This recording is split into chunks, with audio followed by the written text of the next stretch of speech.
What we're going to look at is something called an annuity today.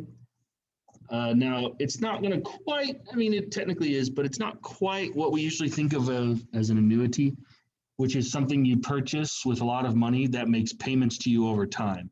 Usually that can be like a good retirement vehicle. We're not gonna quite call it that, although secretly an annuity can be as that. But in more general terms, an annuity is going to be a series of payments. It's going to be a series of cash flows, not just one lump sum that we move about in time. So a series of them.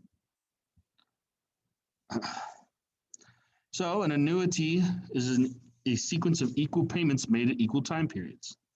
The value of an annuity is the sum of all deposits plus all interest paid. That's one way to look at it.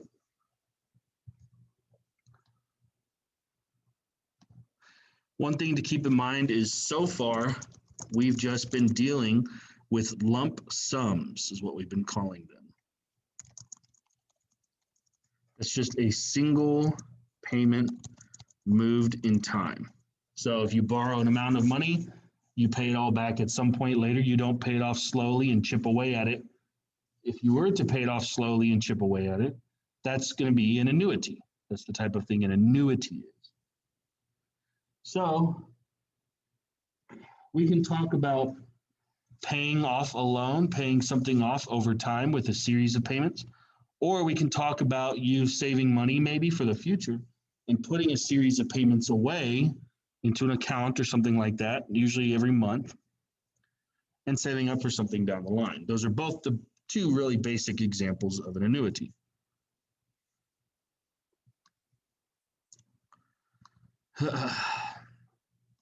So this differs from the lump sum we've been talking about. Let's talk about this example here. We won't go into super detail about it, but let's say you deposit $1,000 into a savings plan at the end of each year for 3 years. The interest rate is 8% per year compounded annually. So what you're going to do is we're going to calculate the total amount. So this is not a one-time payment of $1,000 that's moved forward 3 years. This is $1,000 you're putting it away at the end of each year for 3 years. Really, it's just a completely different perspective to take. Let's look at that first payment. The payment you make at the end of year one, you make $1,000, you put it into the account. At the end of year two, 1 year after that, your original $1,000 is growing at 8% interest. It's growing at 8% interest. So it gets 1 year of 8% interest plus the new $1,000 you're throwing into the account now at the end of year two. And so what you're going to have after 2 years, you're going to have $2,080. $1,000 of that's going to be new money. Another $1,000 of that is going to be your payment at the end of year one, and $80 of that is going to be the interest you earned on that first payment you made a year ago. So you notice it's a completely different thing. Now, at the end of year three, at the beginning of year three, you started with the $2,080 that was already in the account after 2 years. That is going to earn 8% interest for 1 year. And then you're going to add an additional $1,000 that you're now putting into the account again at the end of year three. And so the 8% interest earned on the $2,080, you end up with $2,246.40. You add an additional $1,000, and now your account has $3,246.40 in it in total at the end of the 3 years. To calculate the amount of interest you earned, well, think about it. This thing has $3,246.40. If you had just been putting the money away, putting it under your mattress, so to speak, and it wasn't earning any interest, you made $1,000 payments into it for 3 years. That's $3,000 you'd have, right? Instead, by investing it, you have $3,246.40. So the amount of interest you earned by investing it is $246.40. So you made some money because you were actually investing it. What does it mean to invest? That is a super loaded question. That is an incredibly loaded question. There's a million ways you can invest money. Imagine if you give your friend $10,000 so he can go start a snow cone stand or something like that. You give him $10,000, he starts a snow cone stand. And after 1 year, his snow cone stand has done really well. Maybe your friend has made like $50,000 from running the snow cone stand. So he's going to pay you back. He's not only going to pay you the original $10,000, he's going to pay you an extra $5,000 maybe, if that's your agreement with him. So now you put $10,000 away for a year, and a year later it comes back to you as $15,000. So investing is you putting money out there so that it can generate economic capital and production, things like that, and come back to you as more money. So the money you send out goes and finds some of its friends and brings those friends back to you, and that's what you want. Investing, generally speaking, investing involves risk, meaning you can give your friend that $10,000 and maybe it'll come back as $15,000 and you earn $5,000 in interest. But maybe your friend completely loses everything. The snow cone stand burns down like 5 minutes after he builds it. Something horrible happens. The business just doesn't do well. He picked a bad spot to put the snow cone stand. No one ever comes by. Things like that. COVID killed every business this last year. So maybe he opens a snow cone stand and a horrible pandemic starts. That is a huge downturn for everybody. So you put that 10,000 out there and your friend comes back to you and says, I can only give you $8,000 back. Or your friend might come back and say, I can't give you anything back. So you're taking a risk whenever you invest. You're running the chance of losing that money. That's what it means to truly be invested. So all these interest rates we're talking about, oh, what if you earn 8% interest? That's a nice idea in theory. It's not necessarily easy to get a guaranteed 8% interest rate. You can't get it guaranteed.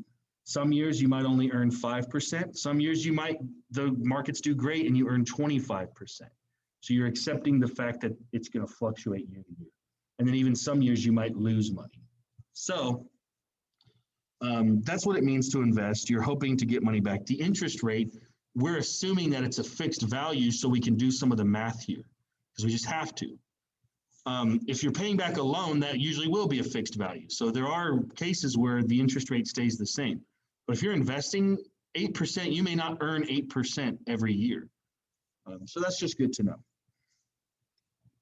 But anyways, we earn some interest here. What's really sad, you know how if you ever talk to your parents, your grandparents, your great-grandparents, and they tell you, well, when I was young, you could have a slice of pie and ride the trolley and go to the cinema all for a nickel, for 5 cents. You remember they always try to give you sob stories about how things cost so much more today.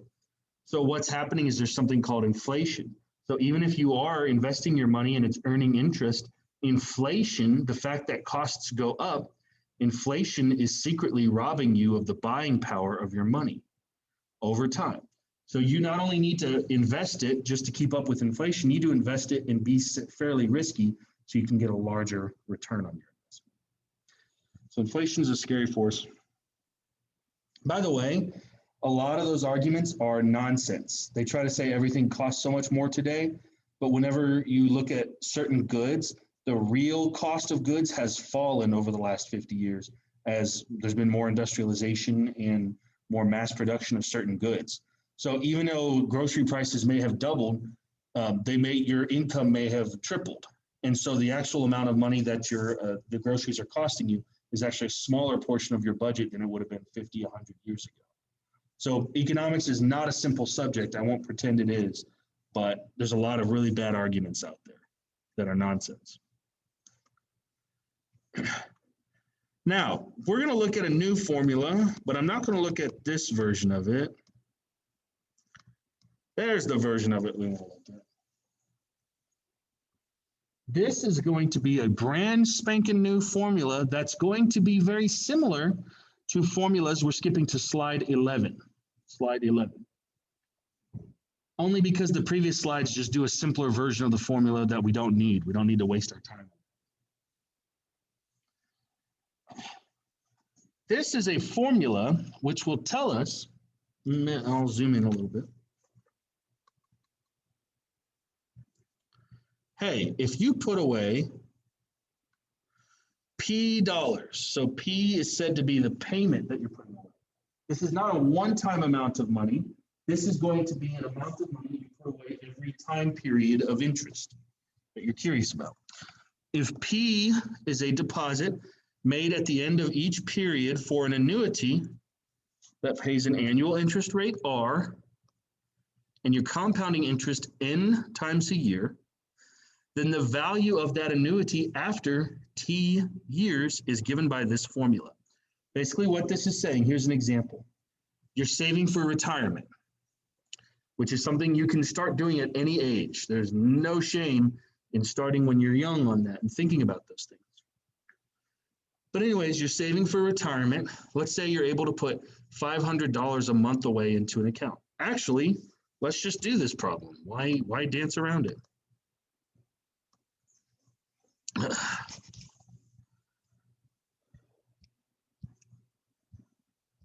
A equal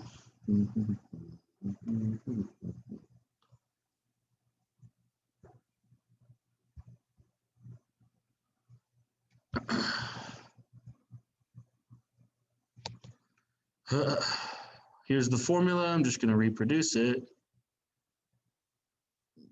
There, all over R over N. What this is it tells you A is the future value. P is going to be the payment put away each time period. Or perhaps a better way to put it is each compounding period. R is going to be your interest rate as a decimal.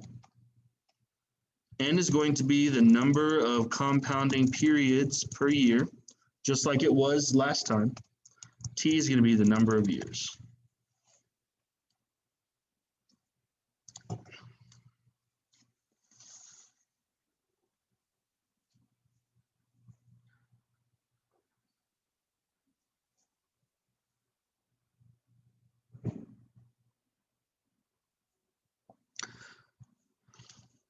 Is this formula provided for you in a formula sheet on the next exam? Yes. Does that mean a whole lot if you don't know how to use it? No, it doesn't really do much for you, but it is provided to you.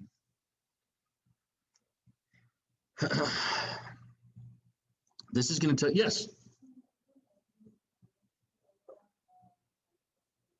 No, so yeah, there's a little bit of a compromise. Now, if once you have the formula sheet and you're on the exam, you're allowed to write it out after the exam started. Like if you just have it from memory and you just want to barf it out real quick, you can do that. But you can't walk into the exam with any pre-made notes that have not been provided to you. Is that, yeah. But if you just like look over it right before you start your exam, remember what all the various things are, and then as soon as you start the exam, you just do. That's totally fine. That's a good strategy. Yeah, I mean, that's the thing. It's easy to forget. The formula sheet helps, but again, the formula sheet does not do the test for you. It's very easy to think it will. It's very easy to fool yourself into doing that, but I am telling you it is not a good idea. So let's work a good example of this. The classic example of this is that you're saving money for the future. In fact, that's really the primary goal of this formula here. So let's try one out. Let's say you're saving for retirement. Well, if you plan to work for 40 years, you know, what do they call it? They call it your first big boy job or your big girl job. You've finished college or you've finished the amount of education and training you want, and you may have worked different jobs when you were younger, but now you're ready to get into a full-time job that pays a certain salary, that has certain benefits. Now, you may never get one of those. You may never want one of those. There's nothing wrong with that. You don't have to live your life like that. But that is a lot of people who go to college, they're thinking about getting that kind of job most likely. Because it's stable and provides a decent living in, wage. But anyways, so you decide to save $500 per month for 30 years at your current job. And let's make the numbers more interesting. Let's say you're saving $1,200 per month. Why not? Now that's a lot of money. It is. Don't get me wrong. But maybe you'll get to an income level where it makes sense for you to save $1,200 a month if you can spare it. Maybe you can. Maybe you can't. So you save $1,200 per month for 30 years at your current job. You expect to get an 8.5% return in the market. So what you're doing is you're investing your savings. Not only are you saving the money, but you're not just keeping it in some boring bank account. You're investing your savings and having it go out and find its friends. You expect to get an 8.5% return in the market. How much will you have in your account after the 30 years?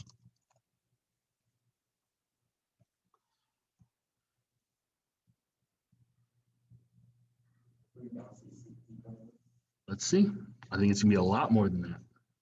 It's gonna be much more than that. Because you're saving $1,200 per month for 30 years. So that's 360 total months. So you, off the top of your head, you could try to do 1,200 times 30 times 360, but that's just how much total money you've put in.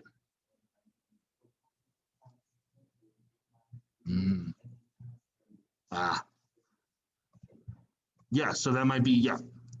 Let's see if you're right.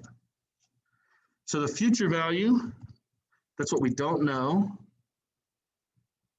Let's put in the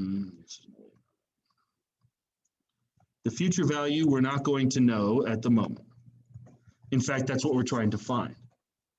The payment we put away each compounding period is going to be the $1,200. The interest rate, it's not called an interest rate here because in theory, it's not technically an interest rate when you're investing. It's, maybe we're splitting hairs. We're just going to say the 8.5% return can be what we're talking about. N is going to be the number of compounding periods per year. This is not directly told to you that it's 12. Why do we know that it's 12? Exactly. We're putting the money away monthly. And we're going to assume that the number of compounding periods is going to be the same as the number of the rate at which we're putting money away. That's actually doesn't have to be true, but it makes the formula so much more complicated, we're not going to bother with it. So 12, and then the number of years is obviously 30. So let's try it out. Plug it in, plug it in. P is going to be 1,200. I'm going to open a nice big fat bracket here. It's going to be a nice formula. Now N is 12. T is 30, so we do 12 times 30. All that minus 1. And then all of that is divided by 0.085 over 12.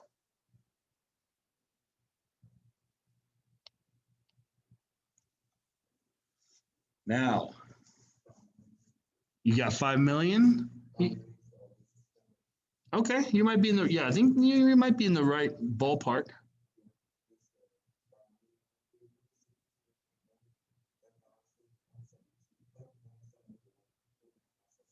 Okay, let's see if you're right. I think you're in the right ballpark, but that does sound a little high off the top of my head. But no, that might be right. That might be right. Let's see. So you're doing all this. Here is the $1 million question. Putting this into your calculator can be a little bit tricky. It's tricky. So what can we do? Well, there's a couple strategies we can take. We can use my parentheses tricks.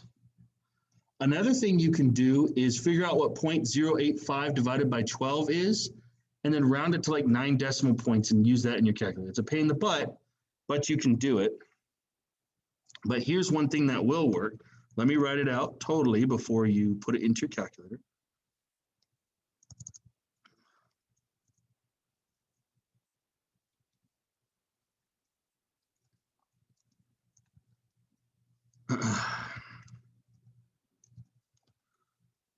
Okay, so that will be that. And then it becomes a lot of parentheses. But if you parenthesize exactly like you see here, that should work. Let me double check that for you. That's closed. There's that. Small. And now here's that. And then here's the entire numerator. That should work as you see it there. It is a lot of parentheses. There's a couple memory tricks you can also use in your calculator to store certain values. I think you were talking about that last week. You can try that out, but it's no guarantees of success. The point is to follow proper order of operations. You want the 0.085 over 12 to happen first, then you want it to get added to 1, then you want it to get raised to this power. You want it to calculate the power as 12 times 30, which is 360. Then you want it to subtract 1. Then you want it to divide by this 0.085 over 12 business. Then you want to multiply it by 1200. Now I have, there's a couple magical tools, and the word magic is not good for it. But try it out. Try putting this into your calculator exactly as you see it here with the exact parentheses. 1200, open 3 parentheses, 1 plus blah, blah, blah. Let's see what we get. And these can be very tricky calculations. That's not lost on me.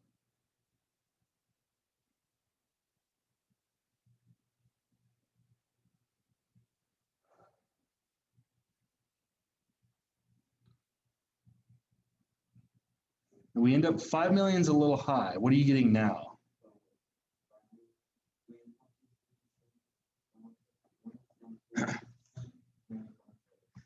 That's going to be a little bit high. You're in a nearby ballpark, and I'll double check my own numbers here.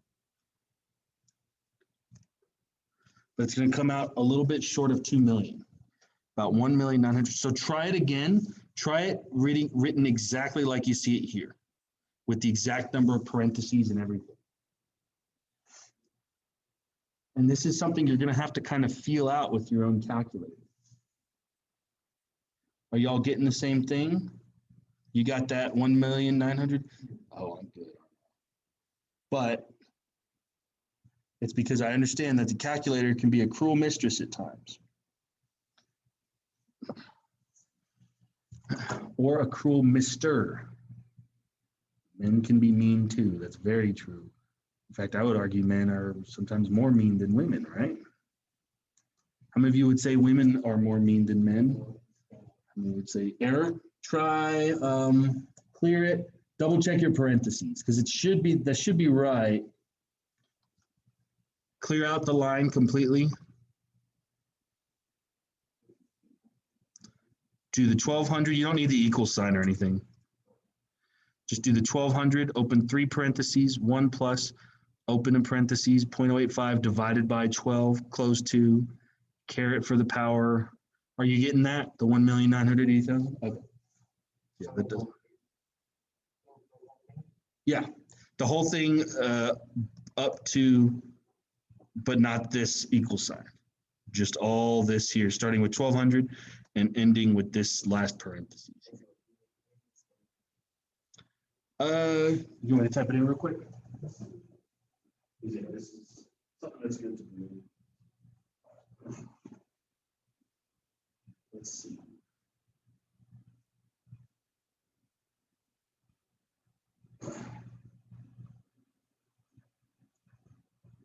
Let's see if I can diagnose.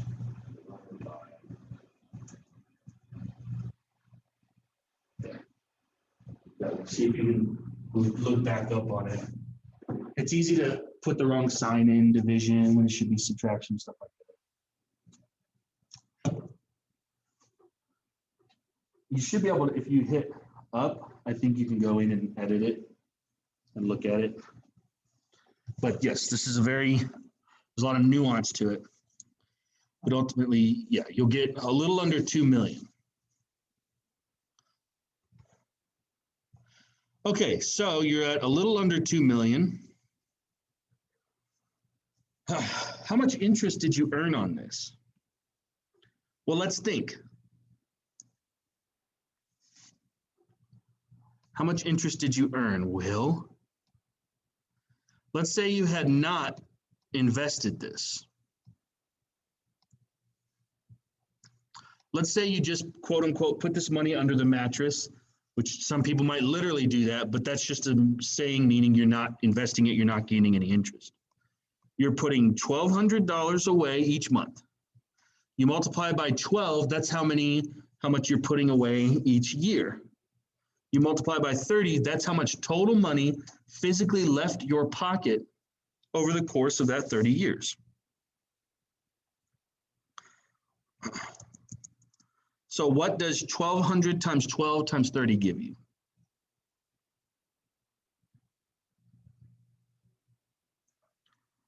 Let's see, 14,400 times 30.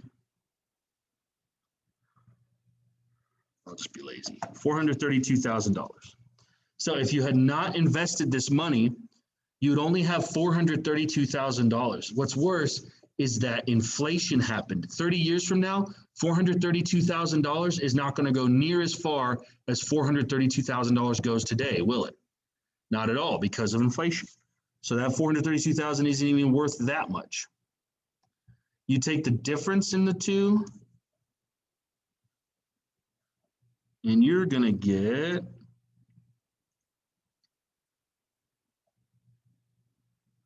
about $1.5 million. $1,548,846.85. Wow. Take that in for a moment. By investing your money, the exact same amount of money, you did not have to scrimp and save a dime more.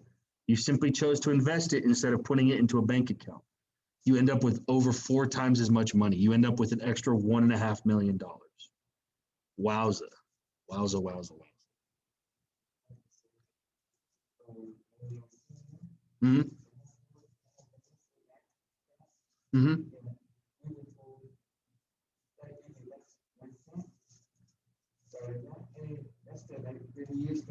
Uh-huh.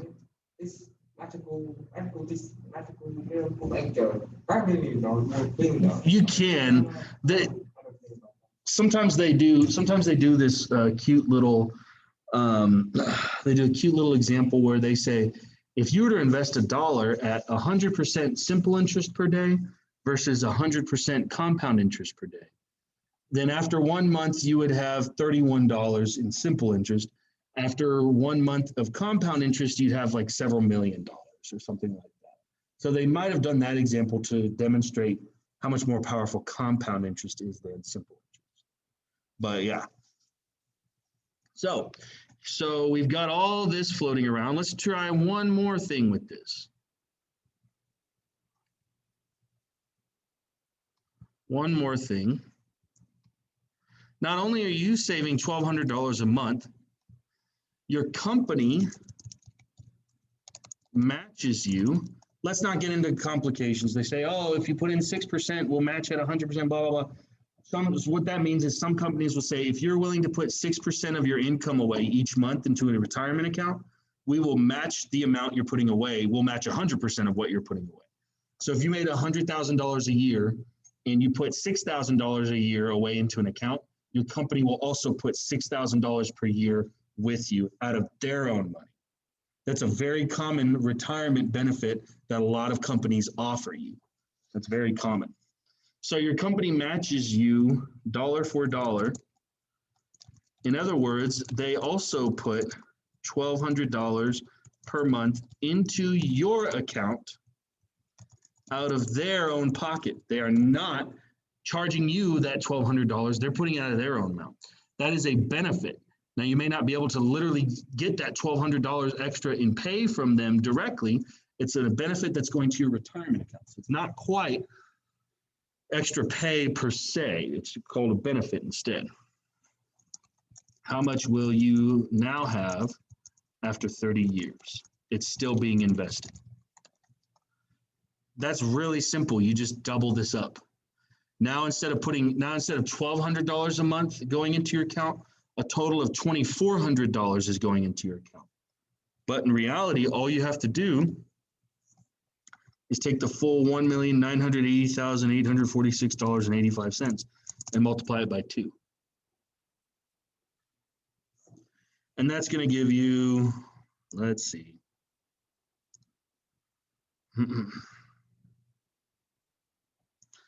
Almost $4 million, of course. $3,961,693.70. So this is incredibly powerful. Let's take a moment here. You are putting $1,200 away out of your own pocket into an account for 30 years. Now, to put that $1,200 away, guess what? You don't get to eat that sweet and spicy bacon burger at Whataburger every single day. And that is a travesty. Now, it would do a number on you because there's a ton of calories. That meal has 2,000 calories in it. That's wild. Exactly. That's like, ooh, maybe I shouldn't have had it. But sometimes you got to treat yourself. Anyways, you can't eat at Whataburger every day. You can't have steak every day. You're going to have to do your grocery shopping and do the majority of your eating on groceries. You have to. I mean, unless you just don't want to have a lot of extra money. So putting $1,200 a month away is not easy. That's a lot you're having to scrimp and save. So you can put that same $1,200 a month. You can do it I hate to use this term, but it's kind of the dumb way, or not necessarily the dumb way, but the not so smart way. You can just put it away for 30 years, 12 months a year, and you only end up with 432 grand in your account because it's not being invested. Or you go through with your company, knowing that they know you're putting your money away. You can let them take $1,200 a month out of your paychecks, put that into the retirement account automatically. They put an additional $1,200 into that account, and they're putting it into an account. They probably have a partnership with an investment firm or some kind of financial planning firm that handles retirement accounts and is investing your money for you. So you can either have $432,000 if you don't tell your company you're saving and they don't match, or you can tell your company you're saving, they're matching, and you're investing your money as well. You'll have close to $4 million. It's possible that in a given year, your retirement account may not earn any money. Right when COVID hit, everybody's retirement account took a hit. Everybody's retirement account took a hit, unless you predicted it and shorted against it. But anyways, in any one year, your account may lose money, but you might have 2 bad years in a row and then 5 great years in a row. The point is you can usually average between 8 and 9% return per year over a long period of time if you're investing it aggressively but smartly with people who know what they're doing. And so that's 8.5% is a very realistic number to be able to get over 30 years. Don't expect 30%. You might be able to get 30% if you invest in the stock market on your own, but you're taking a lot of extra risk. You might get 30% gain one year. The next year, you might lose half your money. So that's why it's called safe but aggressive. $4 million. I'd rather have that. And you can retire on that. And so, yeah, that brings up a lot of interesting ideas. All of this is dictated to us by the mathematics of this equation.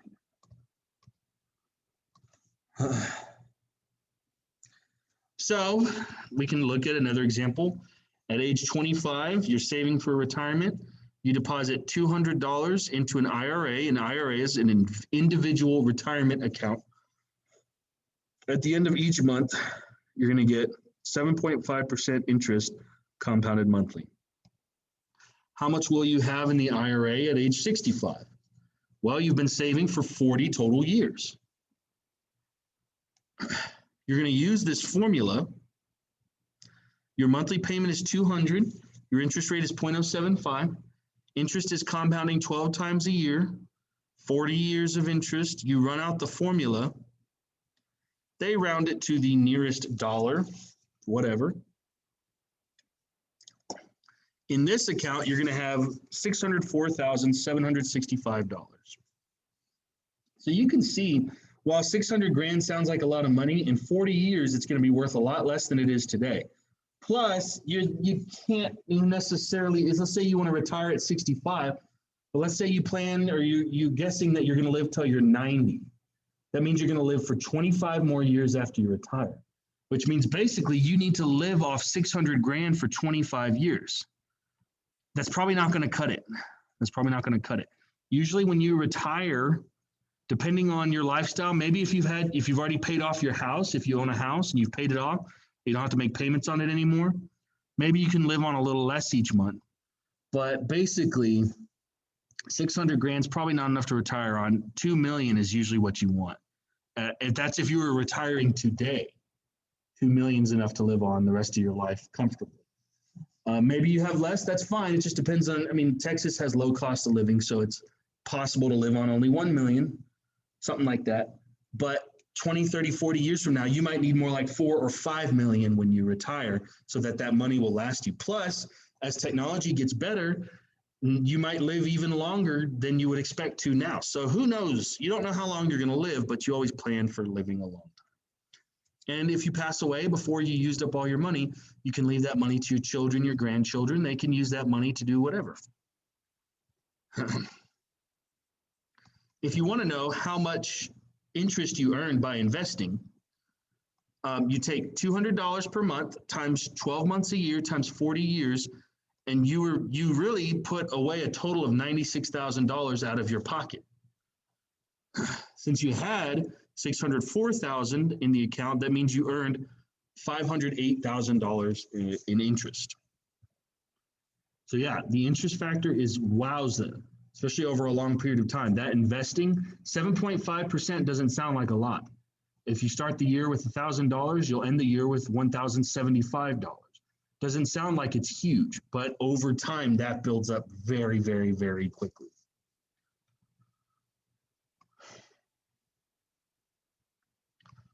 One thing you can do, you can plan for the future. You can tell yourself, instead of saying, hey, I have this much money to put away in savings each month, instead you can say, look, I plan to retire in 30 years and I think I need $3 million. How much do I have to put away each month if I think I can get a return of 8%? You can use the exact same formula, only instead of solving for the future value, you're solving for the payment necessary to reach that future value. You're just using a different part of the formula, basically. Now, what they do, and I don't love this, they give you a new formula.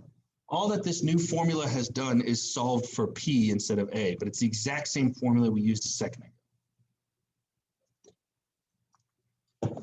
I don't necessarily love doing that myself. Let's try it out on our own.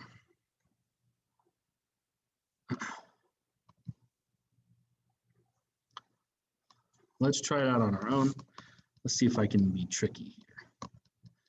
Ooh, I'm good. Everybody say, Josh, you're good. Go ahead. On the count of 3. 1, 2, 3. You're good.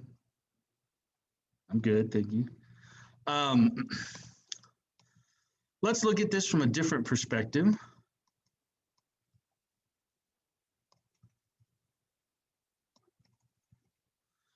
Let's say that instead of knowing how much you're going to save each month, let's say you have a target amount of money you want to have at retirement. And that's usually, that might be a little more realistic. How much are you going to have to save each month in order to hit your target? So let's see. You plan to retire in 35 years. However old you are today, you're going to work for the next 35 years. You plan to retire in 35 years, and you would like to have $4 million saved up to retire on. Again, 4 million sounds like a lot. You would literally be a millionaire, but you're not going to be a millionaire in the sense that you're going to buy a G6 and you're going to fly around the world on your plane. And you're going to live a lavish lifestyle and have giant stacks of $100 bills and throw them everywhere, and you're going to live in your mansion in your pool. That's not what that means. That's $4 million that you have to live another 20, 30 years off of. So it gets stretched out a lot more. You're not going to live super lavishly. You're going to live a comfortable life and have enough, but not necessarily be, have a yacht or anything like that. So 4 million, especially in 35 years, 4 million is not going to be worth as much. It might even be only worth 1.5 million of today's money. That's how inflation works. But anywho, you plan to retire in 35 years and would like to have 4 million saved up to retire on. You think you can get a 9.3% return in the market. How much do you need to save each month to hit your goal? That's what we're going to be solving for. So here's what we're doing. In that previous example, we solved for A. In this example, we're solving for the P necessary to get A.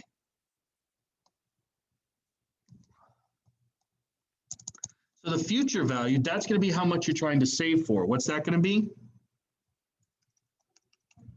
4 million, exactly. The future value is going to be the 4 million that you want to have in 35 years. What's P going to be? Well, P, remember, P is the payment we're putting away. Exactly. That's what we don't know at the moment. What's the interest rate? You just said it. It's going to be the 9.3%, and we're going to express it as a decimal. How many compounding periods will there be per year? 12, because we're putting, it's asking straight up, how much do you need to save each month? So the interest is going to compound as frequently as you're putting payments away. So 12. And then how many years are we saving for? 35. Yeah. So we're just going to plug everything into this formula. This is the only formula you're going to be provided with when it comes to calculating future values of annuities. And it's the only formula you actually really need. So plug in what you got. You have A as $4 million.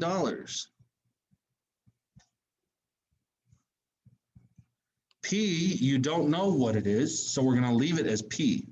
I'm going to write everything else next to it. 1 plus 0.093 over 12 raised to the 12 times 35 power minus 1 all over 0.093 over 12.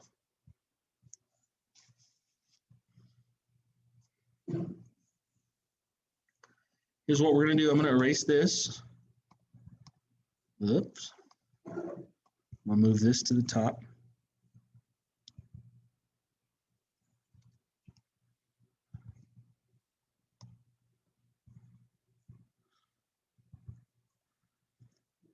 Because we're going to need a little more space here.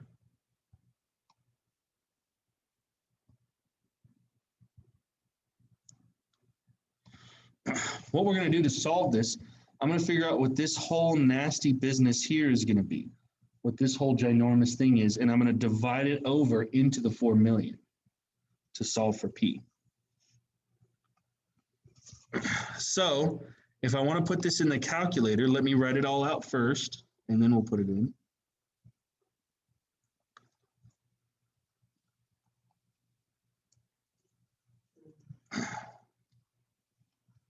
$35.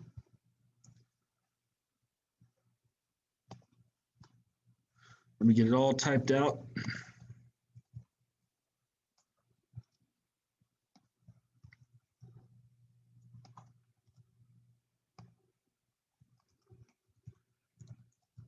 You should be able to type all that into the calculator. Heck, I'm gonna need even more space.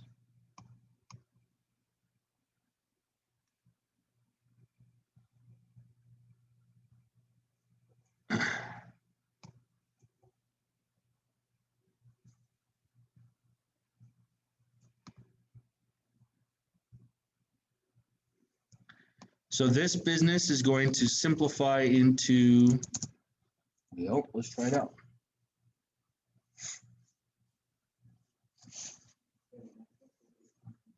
Is it working now? Yeah, very good. And yeah, sometimes it's a fickle beast. See, 12 times 35 will be 420.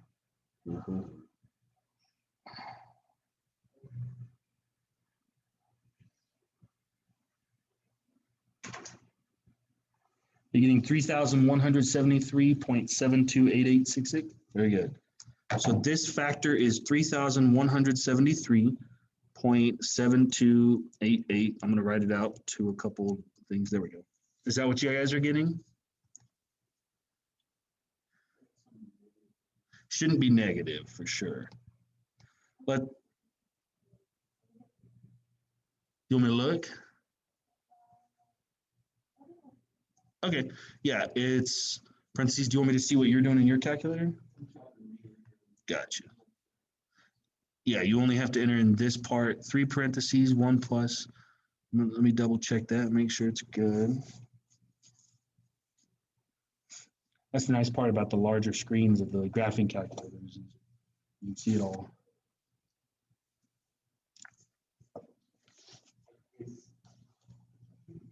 Yeah, but that means you have to do it step by step in that one. You have to do it piecemeal, which can make it difficult to keep track of everything. I'll double check.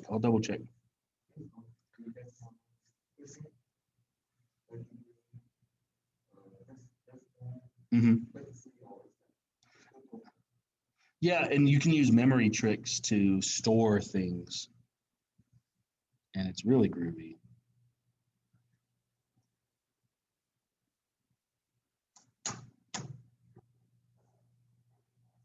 Are you getting that? 3,173.7288. Yeah, it's easy to do.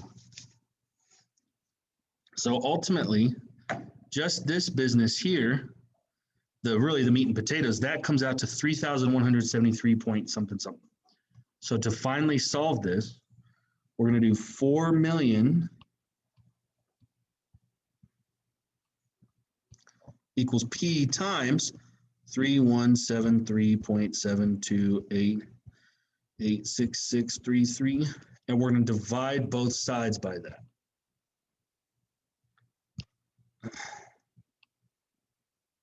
To get P by itself. And now I'm going to be lazy.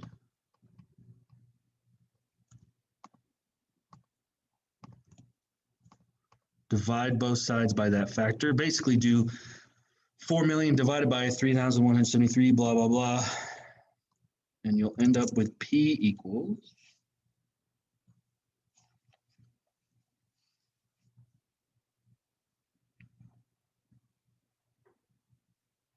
1260, 1,260.35.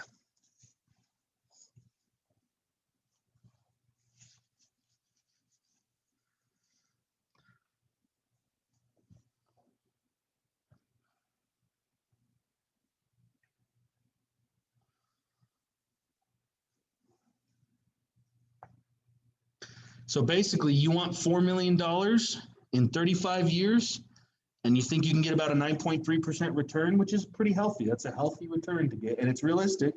It's a little bit high, but it is realistic. If you want that much, you're going to need to put $1,260.35 away into your account each month. Guess what? If your company's matching and they'll match what you put away, you only have to put half of that.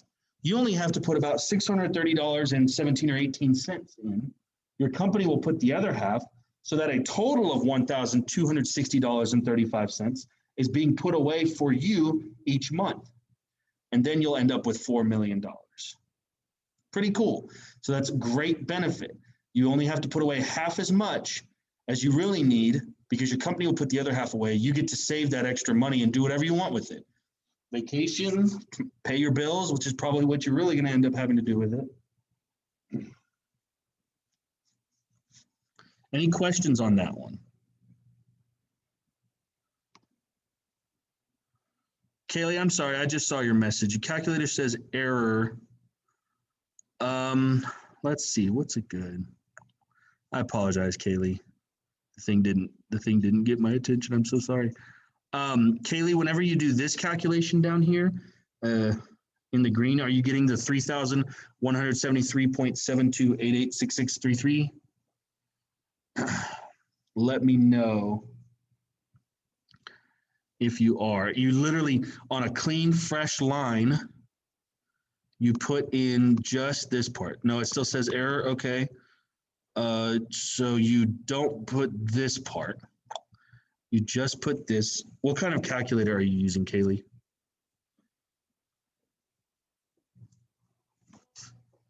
Are you using the graphing calculator or the scientific calculator?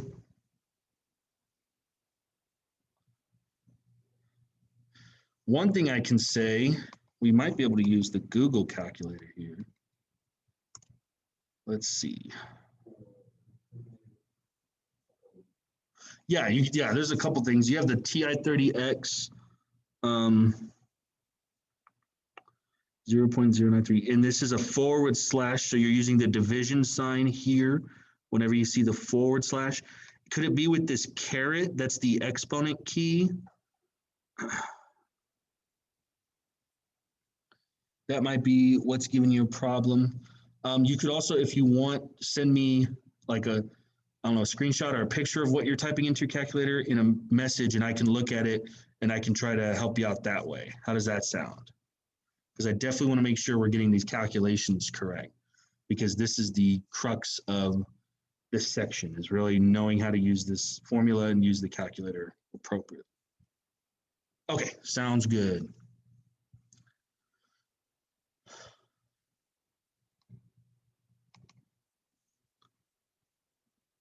Okay, so back to it.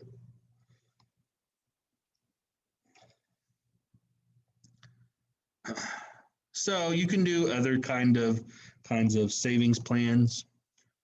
In this case, you're putting, you want to have $20,000 in 5 years to have a down payment for a home. You can get 6% return on investment compounded monthly. How much should you deposit? How much should you save each month in order to have 20 grand in 5 years? Well, you can use their version of the formula, or you can use my version of it. You would end up with about $287 you need to put away for each month for 5 years. We will talk briefly about investments. This is really good stuff. Here's what usually happens. Here's the honest to God truth. You want to save for retirement, you can open up your own account. Now you have to make sure that you're opening it up with a company or with a financial advisor that you trust.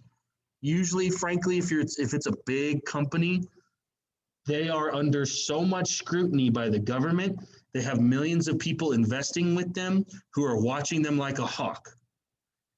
Your money is almost certainly safe. It's not insured. That's what a savings account will be insured, but your money is likely very safe. Now, they may be taking a nice fat cut.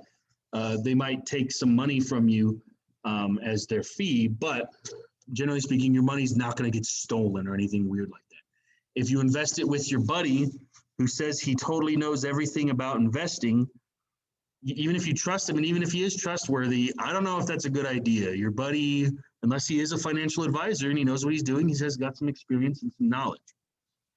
But what really usually happens, you're working for your company, you've got your big boy or your big girl job, you've got your full-time job that you know you want to stick with, and you're making the kind of money you like. That may not be for 10, 15 more years, who knows?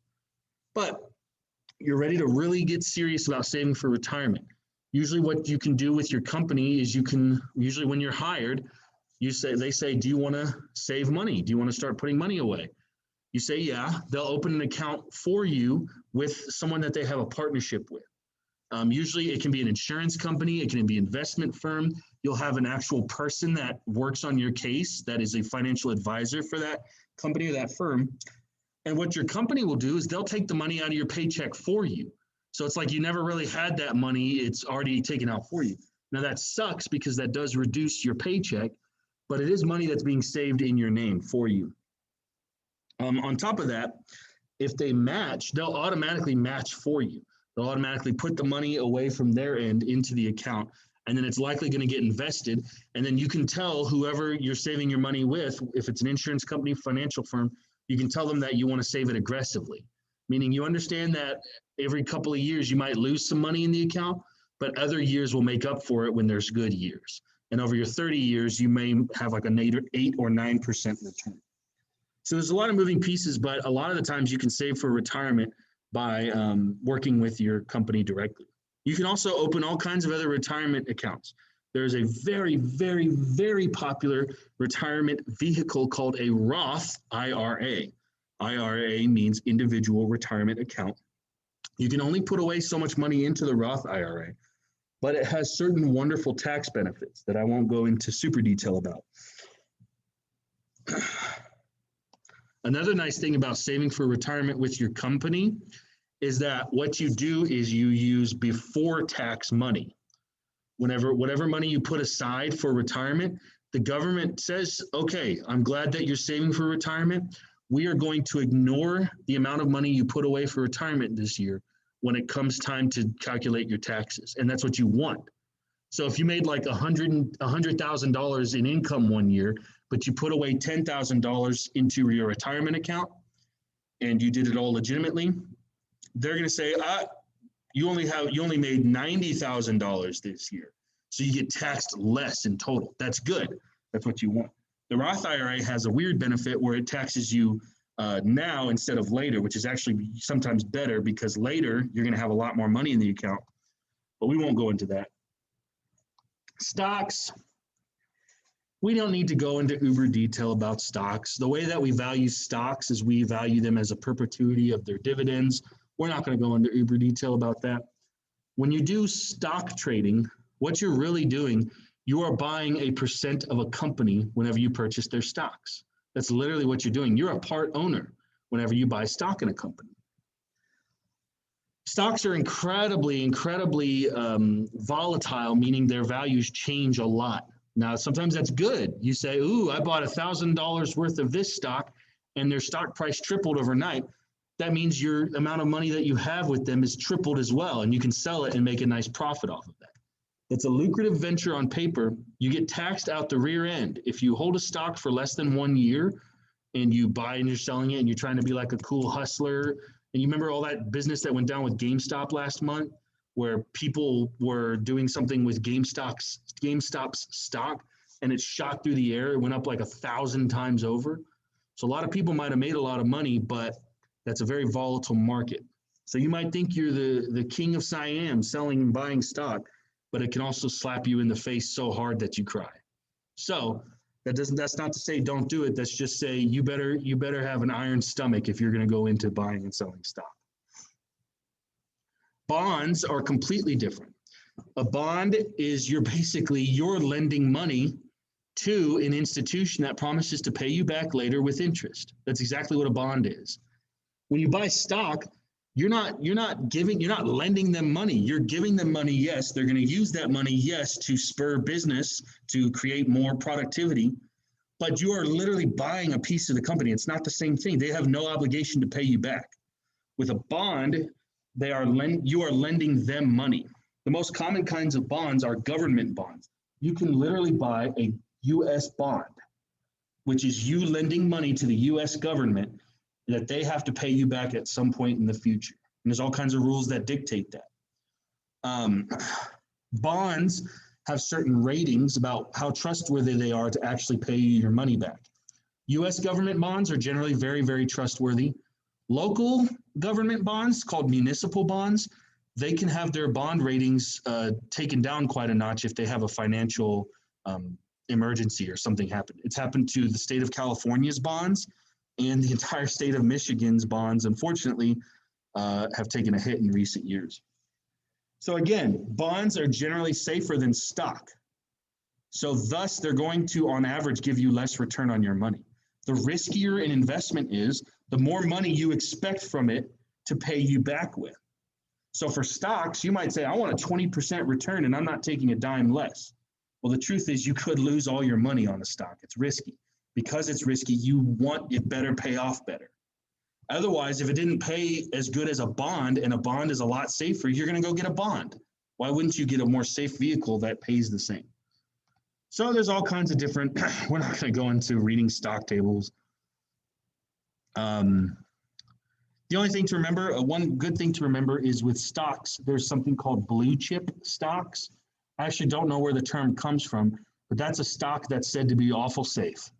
Apple, think of your big companies, Apple, Microsoft, Disney, your major companies, they're not likely to shut down in 6 months for some reason, right? They're likely to be open for a long time. A company like Apple, for it to go out of business takes years and years and years and years, in most cases, of very bad financial decisions or just bad luck in the market. So it's called blue chip. It's safe, but because it's so safe, you're not expected to get as high a return. So anyways, your financial advisor, your investment company, whoever you're working with, they're the ones that's going to handle all these details. But in doing so, they might take a fat cut of your profits. but you can still make a decent amount each year. So it just depends on what you want to do. So that's about as much detail as we need to get into on that.